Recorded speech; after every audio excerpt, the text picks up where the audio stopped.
Well, I went ahead and inverted a switching capacitor to give me something different to happen in the circuit than the normal effect. And I chose only one, the center of the three, to invert.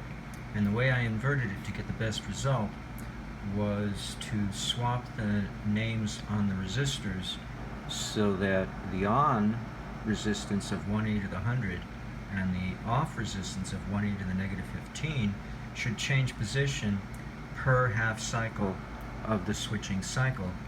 Now the default cycle is 3e to the 11 hertz, but I tailor it in the circuit to be something else entirely. So to show you how this is different than the standard one, or the conventional one that I made use of, so we just switched this with this. We kept the parameters in the same sequence, and everything else is the same. Just the labels on these resistors have been swapped, the two on the top with the two on the bottom. Now let's see if I go back to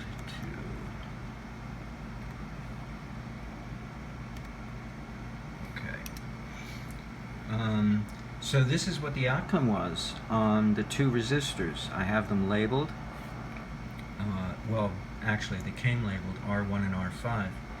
So on R5, inside of the switching capacitor number 2, I get 28.8 teravolts, and on the R1, I get 12.5 teravolts. Quite impressive. These are the spikes. Here's the 28.8, and here's the 12.5. They're very thin, narrow spikes of voltage. There's no amperage to speak of. It's really not impressive. What's impressive is the escalation of voltage. Whoops, wrong way. So that's been swapped, phi with phi bar. Now the circuit itself, the voltage buildup, if I can zoom in,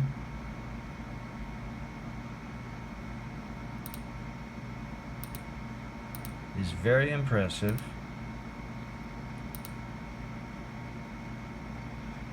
In that at SC2 we've got 65 gigavolts on the left hand side and almost 191 negative gigavolts on the right hand side. So if you would just short the two, that would be an impressive voltage, but actually you get more voltage teravolts when you look at the internals, when it's during what's left over at the end of all the cycling.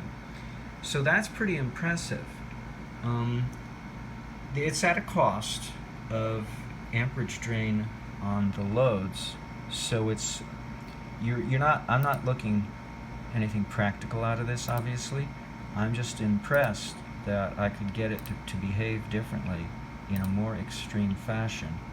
So over here,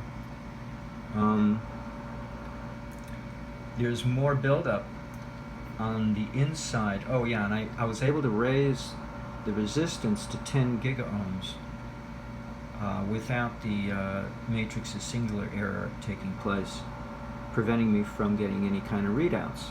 So that's the other enhancement I did. Besides inverting the SC2, I raised the resistance on this load here.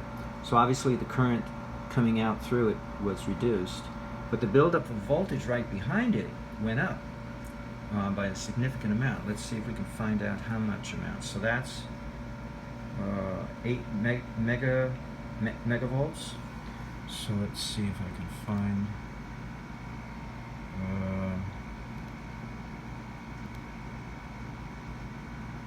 Is this the one? No. Here. Whoops. Here. So here it's only 53 or 54 kilovolts, whereas before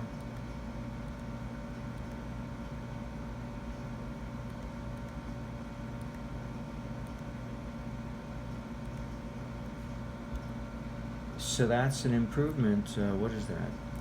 54 and 8,000.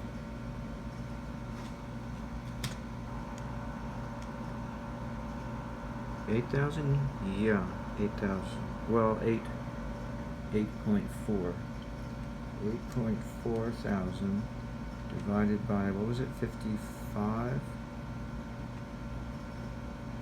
Whoops, no, wait a minute. 8,400 divided by, whoops, I can't seem to do this right. 84 divided by 55 is a gain of 153. So that's not bad. Improvement in voltage buildup, if that's what you're looking for. So I thought that was impressive. I thought, well, maybe I should zoom in there and see what's happening on the inside. And what can I do to make things different? So I inverted phase. So this central one is out of phase, 180 degrees out of phase with these two here, SC1 and SC3.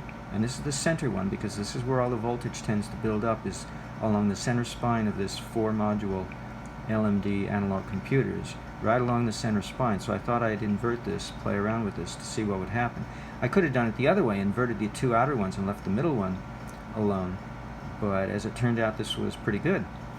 Teravolts, oh boy, who would think?